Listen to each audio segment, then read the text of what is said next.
శ్రీమాత్రే నమ. జై గురు దత్తాత్రేయ నమ.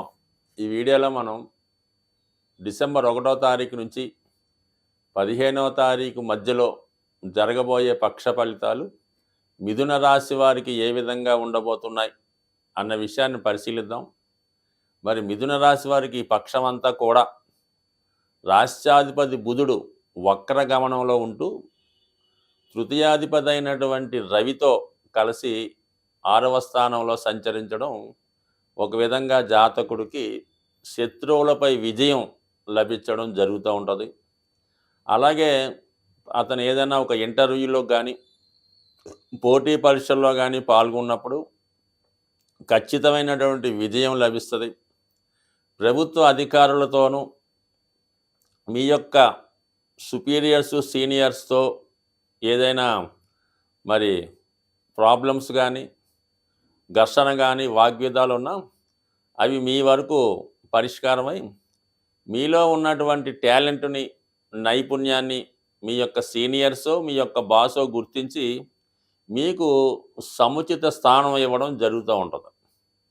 అలాగే మీరు కూడా గతంలో కన్నా ఎక్కువ టాలెంట్ ప్రదర్శించి మీ యొక్క సంస్థ యొక్క అభివృద్ధికి కారణమవుతూ ఉంటుంది. మరి ఆ కారణం వల్ల మీకు మీరు ఎవరి దగ్గర అయితే వర్క్ చేస్తున్నారో వారికి కూడా అంటే మొత్తం టీముకి మంచి నేమ్ రావడం వల్ల దాంట్లో మీ యొక్క పాత్ర కీలకంగా ఉండడం జరుగుతుంది. బట్ ఏదైనా ఇది విద్యార్థులకు కూడా మంచి అవకాశం ఇవ్వడం జరుగుతూ ఉంటుంది. ఎవరైతే విద్యార్థులు వాళ్ళ నైపుణ్యం పెరుగుతుంది. అలాగే పార్ట్ టైం ఉద్యోగం కోసం ప్రయత్నం చేస్తున్నటువంటి విద్యార్థులకి ఏదో ఒక ఉపాధి అవకాశం ఈ పక్షంలో దొరికే అవకాశం ఉన్నది. సాధారణంగా మిథున రాశి వారి యొక్క అభివృద్ధి కానీ వాళ్ళ కార్యకలాపాలన్నీ కూడా బుధుని యొక్క స్థితి మీద ఆధారపడడం జరుగుతూ ఉంటుంది. బుధుడు చాలా సెన్సిటివ్ ప్లానెట్. ఏ గ్రహంతో కలిస్తే ఆ గ్రహ ఫలితం ఇవ్వడం జరుగుతుంది. సో వక్రించినప్పుడు బుధుడి యొక్క బలం విపరీతంగా పెరగడం జరుగుతూ ఉంటుంది. సో ఆ కారణం వల్ల ఏంటంటే జాతకుడు ప్రస్తుతం చాలా వరకు అతను ఏ కార్యక్రమం అవ్వండి, అది ఉద్యోగ విషయమా, వివాహ విషయమా, సంతాన విషయమా, ఆర్థిక లావాదేవీలో ఏ విషయంలోనైనా సరే గతంలో కన్నా ఎక్కువ అభివృద్ధి రావడం జరుగుతూ ఉంటుంది. అంటే సుమారుగా మనకి ఈ బుధగ్రహం ఈ నెల డిసెంబర్ 15 వరకు వక్ర గమనంలో ఉండడం జరుగుతుంది. ఈ సమయంలో మరి ఈ మిథున రాశి వారు వారి యొక్క ఆగిపోయినటువంటి కార్యకలాపాలు ఏవైనా ఉంటే వాటిని తిరిగి పునఃప్రారంభించవచ్చు. అటు విద్యార్థులు కూడా వాళ్ళ గతంలో ఏమైనా బ్యాక్లాగ్స్ ఉన్నా వాటిని ఈ సమయంలో కంప్లీట్ చేయొచ్చు. అలాగే వ్యాపార వర్గంలో ఉన్నవాళ్ళు తమ వ్యాపార వ్యవహారాలు ఏమైనా మధ్యలో ఆగిపోయి ఉంటే వాటిని తిరిగి ప్రారంభించడం జరగవచ్చు. ఎక్కువగా ఈ మిథున రాశి వారు మధ్యవర్తిగా మీడియేటర్గా ఉన్నటువంటి వ్యవహారాలు ఈ సమయంలో కలిసి వచ్చే అవకాశం ఉంది. ఒక విధంగా ఇది క్రీడా రంగంలో ఉన్న వాళ్ళకి కూడా మంచి ప్రోత్సాహాన్ని ఇవ్వడం జరుగుతుంటుంది. మరీ ముఖ్యంగా ఈ రాబోయే 15 రోజుల్లో ఈ మిథున రాశి లేదా మిథున లగ్నం వారు ఎవరైతే వారి స్థిరాస్తికి సంబంధించిన విషయాల్లో స్థిరాస్తి విక్రయించాలనుకున్నా, లేదంటే కొనాలన్నా, లేదంటే దాని మీద ఏదైనా ధనం అప్పుగా తేవాలన్నా ఈ గ్రహస్థితి మీకు చాలా అనుకూలించే అవకాశం ఉన్నది.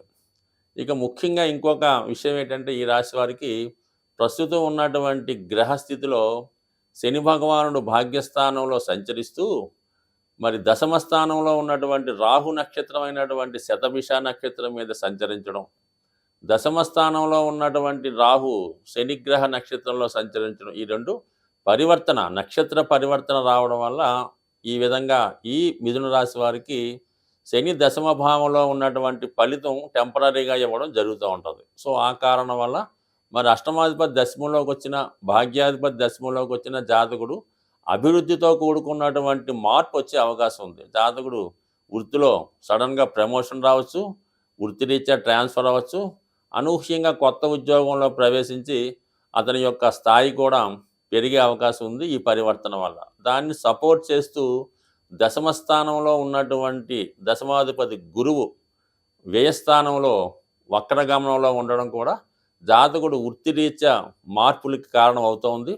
మరి ఉన్న ప్లేస్ నుంచి మారడం కానీ, వ్యాపారస్తులైతే వారి యొక్క వ్యాపార సామ్రాజ్యాన్ని ఒక ప్రాంతం నుంచి అది విదేశంలోనో ఇతర రాష్ట్రంలో ప్రారంభించడానికి కూడా ఈ గ్రహస్థితి అనుకూలించడం జరుగుతుంది. అలాగే గురువు రోహిణి నక్షత్రం మీద సంచరించడం వల్ల జాతకుడు వృత్తిరీత్యా ప్రయాణాలు చేయవలసి ఉంటుంది. కొన్ని సందర్భాల్లో కుటుంబానికి దూరంగా కొన్ని రోజులు వేరే దేశంలో కానీ వేరే ప్రాంతంలో ఉండి అక్కడ ఏదైనా ఒక మంచి ప్రాంతంలో స్టే చేయడం, అక్కడ అతనికి అనుకూలమైనటువంటి ఆహార సౌకర్యాలు కలిగించే అవకాశం ఉంది. అంటే రోహిణి నక్షత్రం మీద గురువు సంచరించినప్పుడు జాతకుడికి ఎలా ఉంటుందంటే ఎక్కడికి వెళ్ళినా ఎక్కువ ఫుడ్ మీద అక్కడ మంచి ఆహారం దొరుకుతుందా, సమయానికి భోజనం దొరుకుతుందా, మనకి మంచి సౌకర్యం అక్కడ ఉంటుందని ఆలోచించి వెళ్తూ ఉంటాడు. ఆ విధమైన సౌకర్యాలు కంపల్సరిగా ఈ రాశి వారికి ఈ పక్షం అంతా మీరు ఏ ప్రాంతంలో ఉన్నా దానికోసం ఏం దిగులు పడక్కర్లేదు. సమయానికి మంచి భోజన సౌకర్యం, మంచి నిద్ర సౌకర్యం లభించే అవకాశం ఉంది. ఇది ఎక్కువగా పుణ్యక్షేత్రాలు దర్శిస్తున్న వారికి కూడా వ్యయ స్థానంలో ఉన్నటువంటి గురువు మీకు అటు భగవంతుని యొక్క దర్శనాలు, అలాగే మీరు బస్ చేయడానికి సరైనటువంటి కాటేజీ లభించడం, మీ భోజనం కూడా సమయానికి లభించడం, ఇవన్నీ కూడా ఒక విధంగా అదృష్టం లాంటిదే. ఒక విధంగా చెప్పాలంటే మనం ఒక తీర్థయాత్రకో పుణ్యక్షేత్రాలకు వెళ్ళినప్పుడు అక్కడ సరైన భోజనం, సరైన వసతి, సరైనటువంటి భగవంతుని దర్శనం ఒక నిమిషం కలిగిన అదే కదా ఇంపార్టెంటు. అటువంటి సౌకర్యాలు ఈ రాశి వారికి ఈ పక్షం అంతా రావడం జరిగింది. బట్ ఏదైనా మీ యొక్క ఎటువంటి కోర్టు లావాదేవీలున్నా, ఆర్థిక సమస్యలున్నా, పోలీస్‌మెంట్ సెటిల్‌మెంట్ ఈ వారంలో కంప్లీట్ అయ్యే అవకాశం ఉంది. అన్ని రాశుల వారికి ప్రస్తుతం ఉన్నటువంటి గ్రహస్థితి ప్రకారం ఎలా ఉంటుందంటే, మరి కుజుడు ఈ పక్షం అంతా కూడా నీచ స్థితిలో ఉండడం వల్ల, అది సహజ చతుర్థ స్థానం అవటం వల్ల చాలా వరకు గృహంలో ఒక అసంతృప్తికరమైనటువంటి వాతావరణం కనబడుతూ ఉంటుంది. అలాగే ఆర్థిక పరంగా కూడా చాలా వరకు ఏదో ఒక చికాకు రావడం జరుగుతూ ఉంటుంది. ఒక స్థిరాస్తి కొందామన్నా, ఇంట్లోకి విలువైన వస్తువులు సమకూర్చాలన్నా, గోల్డ్ మొదలగు వస్తువులు కావాలన్నా కూడా ఎక్కువగా ఫైనాన్షియల్గా ఇబ్బంది పడడం జరుగుతూ ఉంది. అలాగే ఏంటంటే కుజుడు వీక్గా ఉన్నప్పుడు భార్యాభర్తల మధ్య కలహాలు, అలాగే తండ్రి కొడుకుల మధ్య విభేదాలు లాంటివి కామన్గా జరుగుతుంటాయన్నమాట. అంటే కోపాలు ఎక్కువ అవుతుంటాయి. చిన్నదానికి పెద్దదానికి ప్రతిదానికి విసుక్కోవడం జరుగుతూ ఉంటుంది. ఇది అన్ని రాశుల వారికి వర్తిస్తూ ఉంటుంది అన్నమాట. అంటే సహజంగా కుజుడు వీటికి కారణమవుతుంటాడు. అలాగే శుక్రుడు కుజుడు యొక్క సమసప్తక స్థితి జాతకుడు కొన్ని బలహీనతలకు లోనై ఏదో ఒక వ్యసనానికి మనీని ఎక్కువ ఖర్చు పెట్టడం జరుగుతూ ఉంటుంది. సో ఇటువంటి వాటి నుంచి బయటపడడానికి కూడా ప్రతి నెలలో కూడా ఏదో ఒక పండగ లాంటిది, ఒక ఈ దోష నివారణకి కొన్ని పుణ్య పర్వదినాలు వస్తూ జరుగుతుంటాయి.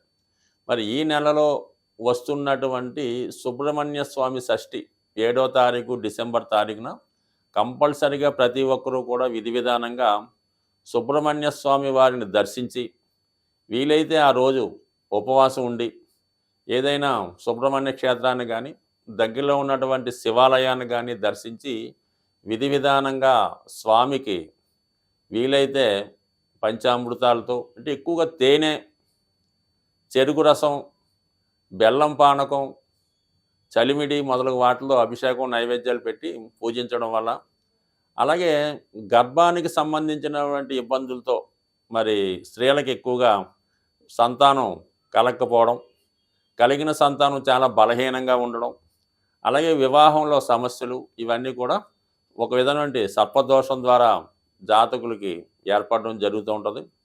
అందువలన ఏ రాశిలో జన్మించిన స్త్రీలైనా కంపల్సరీగా వివాహపరమైన సమస్యలు ఉంటే, అలాగే పిల్లలకు కలగకపోయినా, పిల్లలకి అభివృద్ధి లేకపోయినా ఈ సుబ్రహ్మణ్య షష్ఠి రోజు ఏదైనా ఒక సుబ్రహ్మణ్య క్షేత్రంలో దర్శించి విధి విధానంగా, అంటే ఏదైనా ఒక పర్వదినం రోజు పూజ చేసుకోవడం వల్ల ఆ విశేషమైన ఫలితం రావడం జరుగుతూ ఉంటుంది. ఉదాహరణకి మాస శివరాత్రి రోజు శివుడికి అభిషేకం చేసుకుంటే నెల మొత్తం మీరు అభిషేకం చేసే పుణ్యఫలం దక్కుతుంది. మహాశివరాత్రి ఒక్కరోజు శివుడికి అర్చించుకొని అభిషేకం చేస్తే సంవత్సరం మొత్తం ఫలితం వస్తుంటుంది. అలాగే సుబ్రహ్మణ్య షష్ఠి రోజు సుబ్రహ్మణ్య స్వామిని పూజించడం వల్ల కంపల్సరీగా మీకు అటు వివాహ సమస్యలు, గృహ సమస్యలు సాల్వ్ అయ్యి సుఖ సంతోషాలతో ఉంటారని ఆశిస్తూ స్వస్తి.